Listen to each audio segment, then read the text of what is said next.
Peço que vocês peguem a Bíblia e abram comigo no livro de Mateus. Vocês já devem ter aberto. Mateus capítulo 5. Nesta conferência, estamos lidando e estudando o maior sermão que já foi pregado na história do mundo. O Sermão do Monte. Não há outro sermão que chegue ao patamar deste sermão. Ele foi pregado pelo maior pregador, o maior expositor que já viveu, o próprio Senhor Jesus Cristo. Portanto, esta é a porção escolhida das Escrituras que estamos estudando. Estamos estudando e vou analisar os versículos 13 a 16, sob o título Sal e Luz. Quero começar lendo a passagem e passaremos o nosso tempo estudando esta passagem juntos. Jesus é o pregador e, começando no versículo 13, ele diz: Vós sois o sal da terra. Ora, se o sal vier a ser insípido, como lhe restaurar o sabor? Para nada mais presta, senão para, lançado fora, ser pisado pelos homens. Vós sois a luz do mundo. Não se pode esconder a cidade edificada sobre um monte, nem se acende uma candeia para colocá-la debaixo do alqueire, mas no velador, e alumia a todos os que se encontram na casa. Assim brilhe também a vossa luz diante dos homens, para que vejam as vossas boas obras e glorifiquem a vosso Pai que está nos céus. Nestes versículos, o Senhor Jesus Cristo anuncia que os seus discípulos são a luz e o sal da terra. E nós que entramos em seu reino devemos exercer uma influência extraordinária sobre o mundo. Não devemos nos misturar com o mundo, devemos nos destacar e ser distintamente diferentes do mundo. Devemos ser diferentes do mundo para fazer a diferença no mundo. Não devemos nos isolar do mundo e viver sozinhos em um monte sagrado, mas devemos adentrar no mundo, ser sal e luz no mundo. Jesus nos chama, neste sermão, para sermos radicalmente diferentes do mundo. Ele está nos chamando para avançar, não para jogar na defensiva, mas no ataque, e ir ao mundo com a única mensagem de esperança que existe. Portanto, devemos estar no mundo, mas não ser do mundo. Não devemos nos isolar do mundo. Devemos nos isolar das coisas do mundo. Devemos sair do saleiro e salgar o mundo. Devemos ser a luz. Devemos ser a luz que brilha nas trevas deste mundo. Caso contrário, deveríamos apenas dar uma olhada e ir imediatamente para o céu. Assim, vamos dar uma olhada nessa passagem que começa no versículo 13. Ela começa com o que quero chamar de o pronunciamento forte. O pronunciamento forte. Ele começa dizendo: Vós sois o sal da terra. A ênfase está no vós.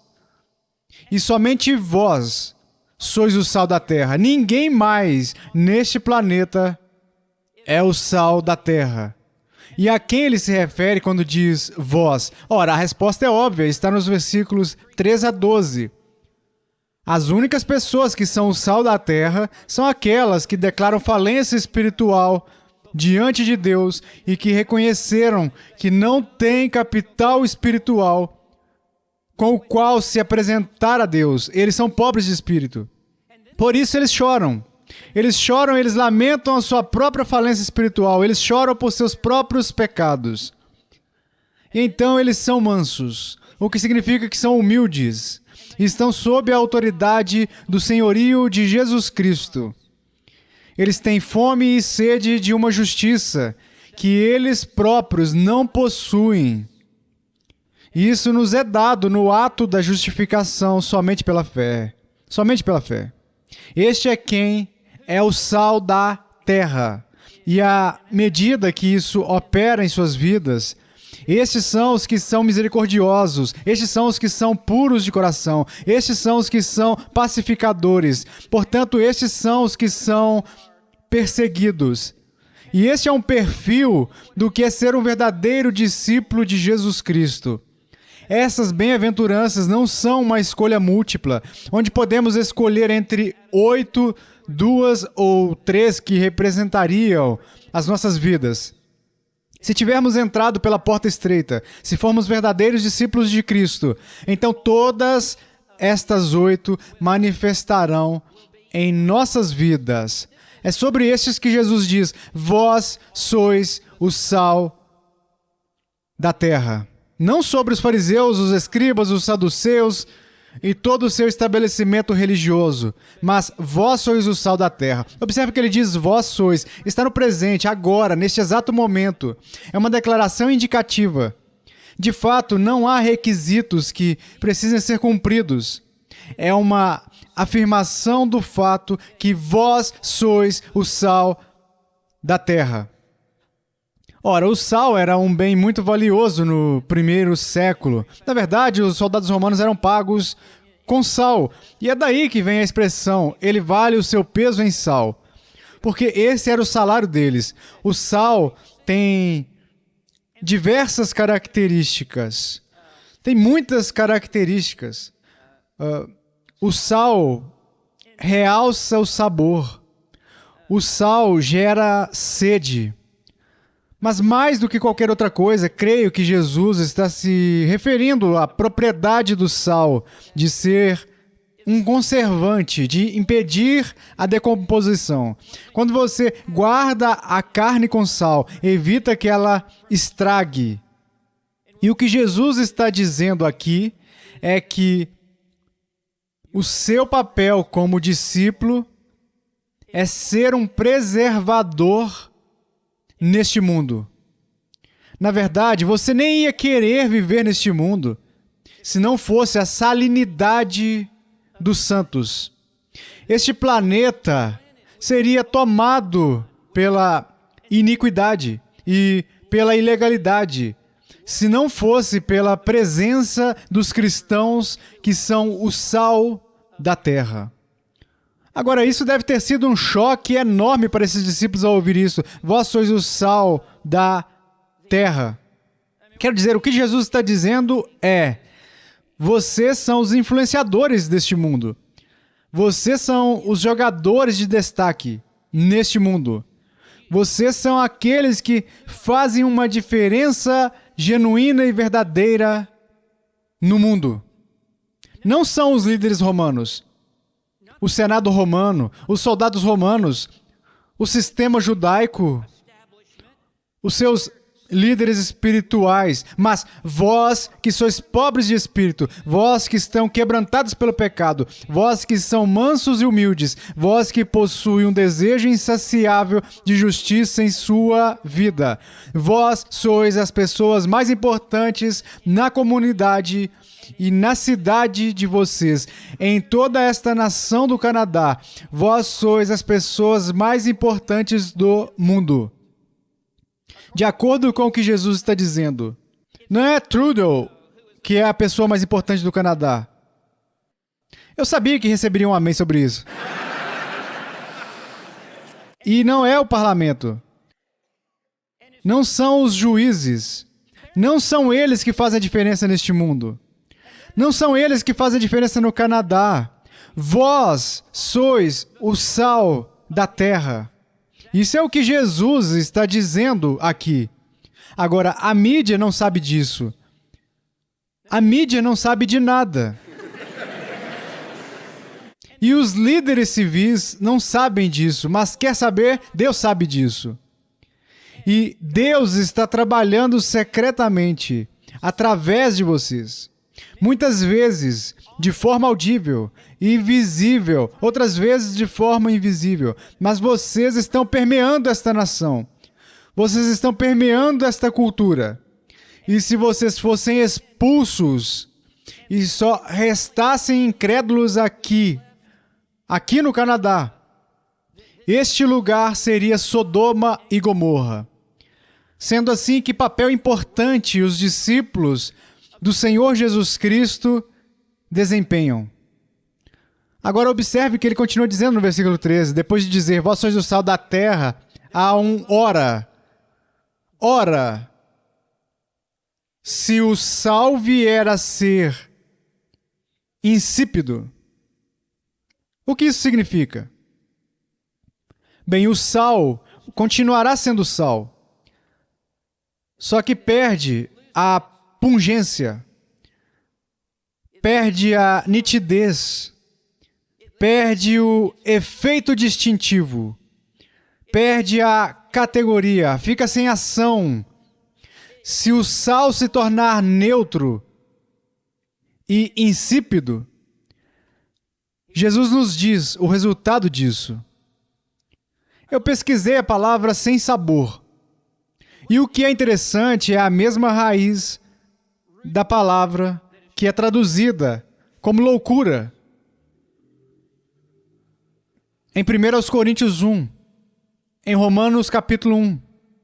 A palavra significa literalmente insípido aqui, significa literalmente agir de maneira tola. Aceitar uma visão de mundo tola.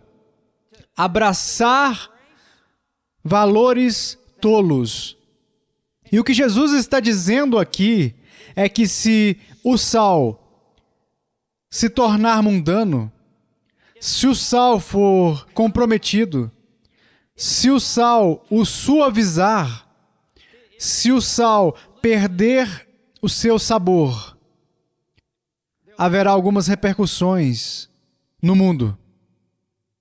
O sal perde o sabor quando perde a ofensa da cruz. O sal perde o sabor quando perde a mensagem da exclusividade da salvação somente em Jesus Cristo. Perde a sua salinidade quando deixa de praticar a disciplina eclesial, quando permanece em silêncio sobre o aborto, quando tolera a homossexualidade, quando tolera o lesbianismo, quando ordena homossexuais na igreja e no ministério, quando aceita mulheres pregadoras, quando nega a eternidade de um lugar real chamado inferno. Quando isso acontece, a igreja perde o seu sabor, fica amarga, perde o propósito, perde a utilidade, perde o poder, porque cedeu à agenda do próprio mundo que deveríamos impactar e influenciar. Nós nos tornamos discípulos do mundo. E assim, por quê? Por que o mal está tão desenfreado hoje em dia? Por que está tão desenfreado no Canadá? Por que está tão desenfreado nos Estados Unidos? Por que está tão desenfreado em todo o mundo? Não é que os corações se tornaram mais perversos. Os corações sempre foram perversos. Basta ler o livro de Gênesis. Acabei de ler sobre a civilização pré-diluviana, quando Deus teve que afogar o mundo inteiro, exceto 8 pessoas. Leia sobre Sodoma e Gomorra no livro de Gênesis. Não é que agora, de repente, as pessoas se tornaram mais depravadas. A razão pela qual é tão proeminente no mundo atual é porque o sal perdeu o sabor. O sal perdeu a pureza. O sal perdeu a coragem moral. O sal perdeu a vontade de resistir. O sal perdeu as suas convicções. O sal já não está ancorado na fé de uma vez por todas, entregue aos santos. Porque a igreja suavizou a sua mensagem para atrair os bodes. Atrair os bodes. Suavizou o seu testemunho da verdade.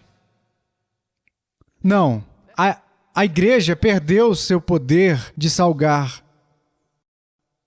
Os cristãos perderam a sua salinidade. Sendo assim, qual é o resultado disso? Ele diz: como lhe restaurar o sabor? Ele não está dizendo que um discípulo poderia perder a salvação ou como ele poderia nascer de novo, novamente.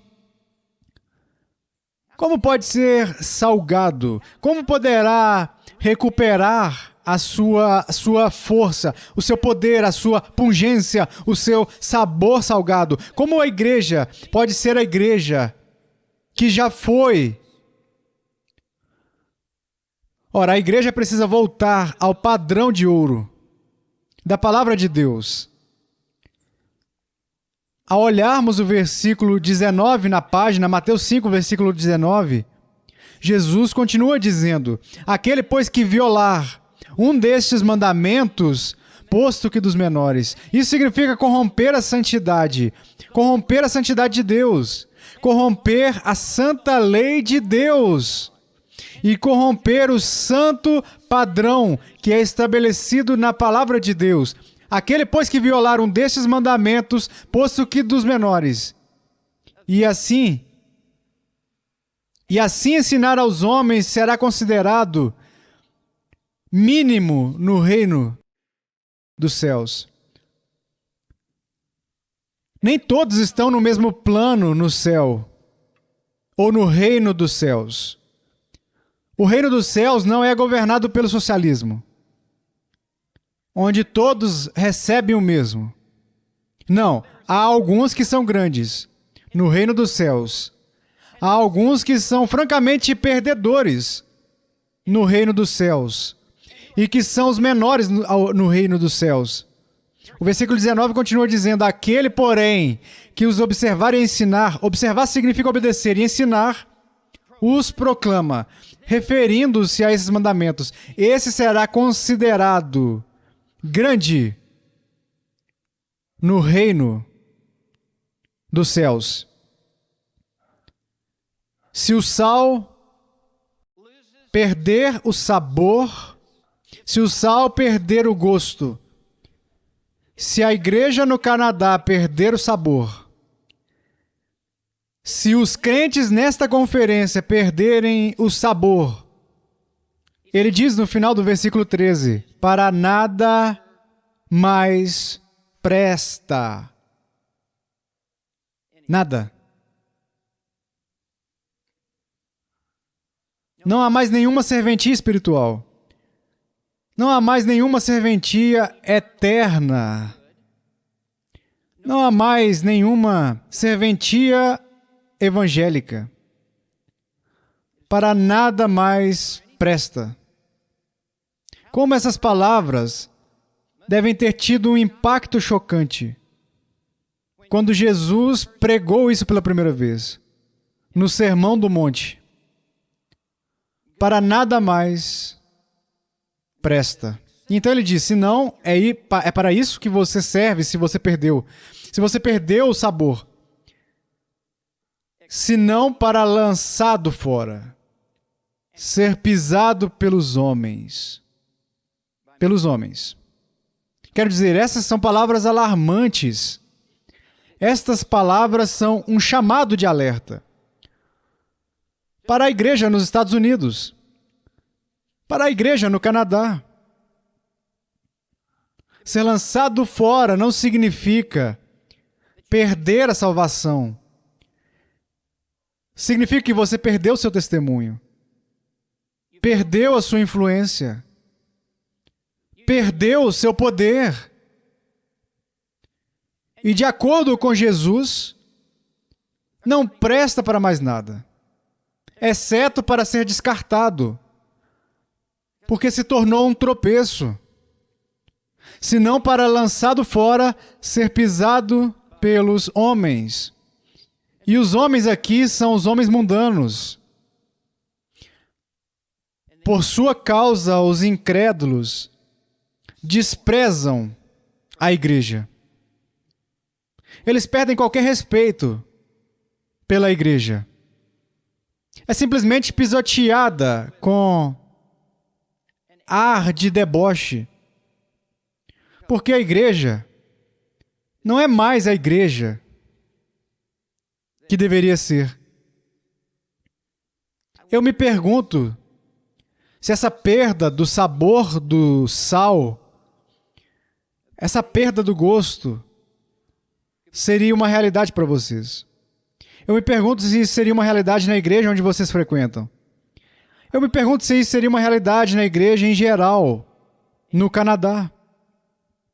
Eu sei que isso é uma realidade na igreja dos Estados Unidos. Eu ouço isso repetidas e repetidas e repetidas vezes, onde quer que eu viaje. As pessoas me dizem a distância longínqua que elas têm que dirigir para encontrar uma igreja que pregue a palavra de Deus. Esta perda de salinidade abriu as comportas para a maldade na nação. Porque não há mais restrições. É como o rompimento de uma barragem, não há nada que possa conter a crescente multiplicação das forças das trevas. Não existe mais, nem mesmo na vida comum de uma nação, o temor de Deus. Houve um tempo em que até os incrédulos tinham uma consciência que temia a Deus. Mas quando o sal perde o seu sabor, conduz então ao liberalismo, ao socialismo, ao comunismo, ao totalitarismo, ao ateísmo, como esteroides. Porque o sal já não é salgado. É por isso que Pedro disse: o julgamento deve começar na casa de Deus. Então Jesus continua após essas palavras fortes. No versículo 14, ele faz um pronunciamento mais. E estes estão em conjunto. Vós sois a luz do mundo. Isso pressupõe o quão obscuro é o mundo. Isso pressupõe que o Deus deste século, o príncipe deste mundo, o poder por trás dos tronos deste mundo, que a escuridão, estão presentes e são sufocantes. E Jesus diz aos seus discípulos: vós e mais ninguém, vocês e somente vocês, sois a luz do mundo. Não é o conselho escolar, não são os professores das escolas públicas, não são os juízes, não são os funcionários do governo. Jesus aponta para os crentes e diz: vós sois a luz do mundo.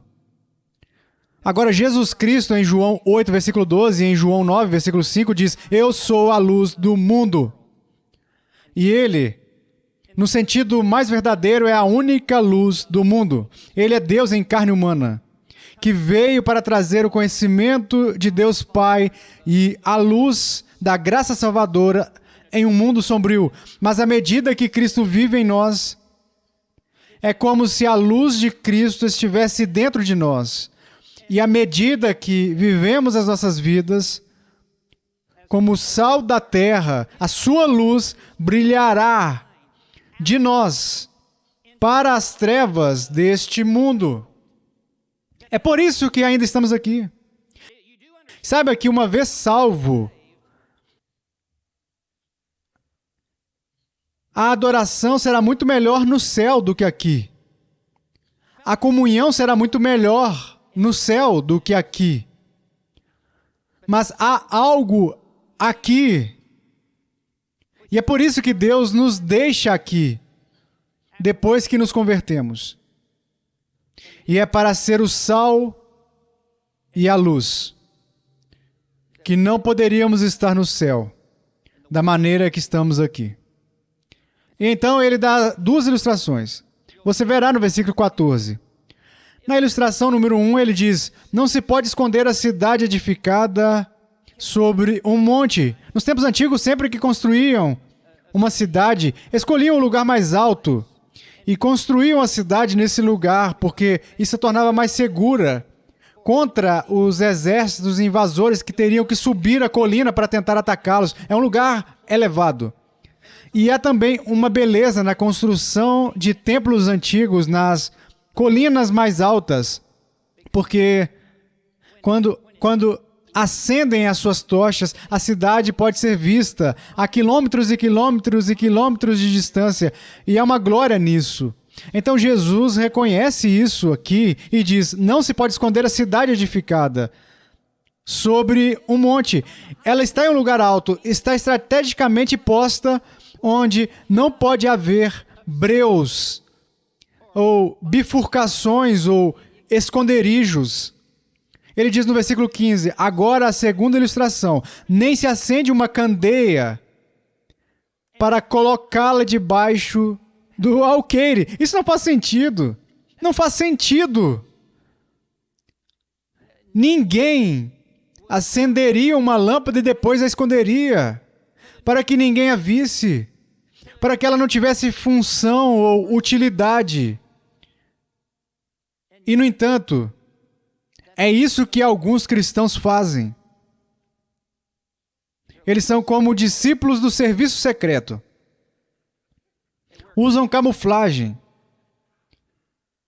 Se escondem. E não deixam sua luz brilhar. Isso não faz sentido.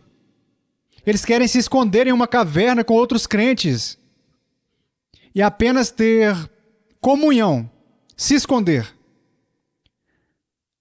Jesus disse que não faz sentido. Então ele diz, mas no velador, no versículo 15, mas no velador. Em outras palavras, uma lâmpada não deve ser escondida num armário. Uma lâmpada deve ser colocada no local de destaque. Uma lâmpada deve ser colocada num velador e projetar sua luz em toda a casa, ou em todo o templo, ou mercado. E assim, aqui está o que os discípulos são. Isto é o que vocês são. Isto é o que eu sou. Nós somos a luz do mundo. Assim ele conclui. Ele conclui isso no versículo 16. Devemos deixar a nossa luz brilhar. Devemos ser os influenciadores no Canadá. Devemos ser as pessoas de impacto que fazem uma diferença real no que importa. Então ele diz no versículo 16, assim brilhe também a vossa luz diante dos homens. Homens aqui se refere aos incrédulos. Aqueles que vivem nas trevas. Aqueles que ignoram a Deus. Aqueles que não têm conhecimento salvífico de Deus ou do Evangelho. Aqueles que vivem nas trevas morais. Eles são imorais, vivem vidas sem Deus. Eles vivem desafiando a lei moral de Deus, que está escrita em sua própria consciência. E Jesus diz, você precisa deixar sua luz brilhar. Você precisa deixar sua luz brilhar diante dos homens, de tal maneira que eles possam ver as suas boas obras. Esta palavra para ver realmente carrega a ideia de que eles podem ver com os olhos da mente. Não tanto ver fisicamente, mas ver com compreensão. Poderíamos colocar desta forma: notar, discernir o que você faz, em que você crê, onde você está, quais são os seus padrões, quais são suas convicções, para que vejam as vossas boas obras. E boas obras, existe um termo abrangente para tudo o que você faz na vida. E não é apenas ajudar velhinhas a atravessar a rua. Refere-se até mesmo ao seu testemunho do Evangelho. Refere-se ao amor que você estende aos incrédulos. Refere-se à maneira como você cria sua família. Refere-se ao quão inegociáveis são suas convicções. É o pacote completo da sua vida. E Jesus diz: se você deixar sua luz brilhar, ela terá uma influência extraordinária sobre os incrédulos deste mundo. O resultado está no final do versículo 16. Aqui está a causa e o efeito. A causa é que você deixa sua luz brilhar diante dos homens. O efeito é que eles glorificarão vosso Pai que está nos céus. Haverá uma dinâmica espiritual que Deus usará em suas vidas para que eles glorifiquem vosso Pai que está nos céus. E vosso Pai pode se tornar o Pai deles, se eles vierem à fé em Cristo, somente em Cristo. A palavra glorifiquem aqui é um verbo que vem para a nossa língua como doxologia. Você sabe a ideia? É render louvor a Deus. Bem, hoje é exatamente o oposto, pois o mundo está amaldiçoando a Deus. E sim, por causa da depravação total, eles o fazem, mas também porque o sal se tornou insípido e precisa ser restaurado a sua pungência e a sua influência e efeito penetrante sobre um mundo ímpio. Ora, esses versículos são cheios de poder. Esses versículos têm como objetivo fazer com que seus discípulos deixem de jogar na defesa e passem a jogar no ataque. Quero dizer, esses versículos pretendem desengatar a marcha ré da sua vida e engatá-lo na quinta marcha, onde você não recuará, mas onde você avançará até o mundo pela fé e será sal. E assim, ou influenciaremos o mundo, ou influenciaremos o Canadá, ou o Canadá influenciará a igreja. Essas são duas proposições mutuamente exclusivas. Não é ambos e é um ou outro. Ou o Canadá influenciará a igreja e a igreja se tornará mundana e poderá até ser fechada, ou a igreja terá um efeito penetrante sobre o mundo.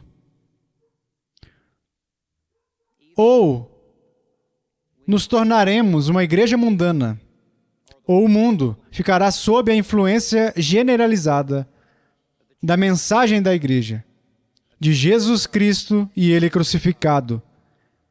Mas não há meio termo. Não há. Não há neutralidade. Não há bandeira branca para agitar. Não há trégua. A igreja deve ser a igreja. E os discípulos devem ser o sal da terra e a luz do mundo. A luz do mundo. Ou eles serão lançados fora e pisados por homens. Por homens que desprezam as coisas de Deus. Então isso volta para nós. Isso volta para mim. Isso volta para vocês. Não podemos apontar o dedo para o governo. Não podemos apontar o dedo para o humanismo secular. É a igreja. São os discípulos. São os seguidores de Cristo que devem ser tão salgados e tão brilhantes e tão resplandecentes com o seu testemunho que até os mundanos glorificarão vosso Pai que está nos céus.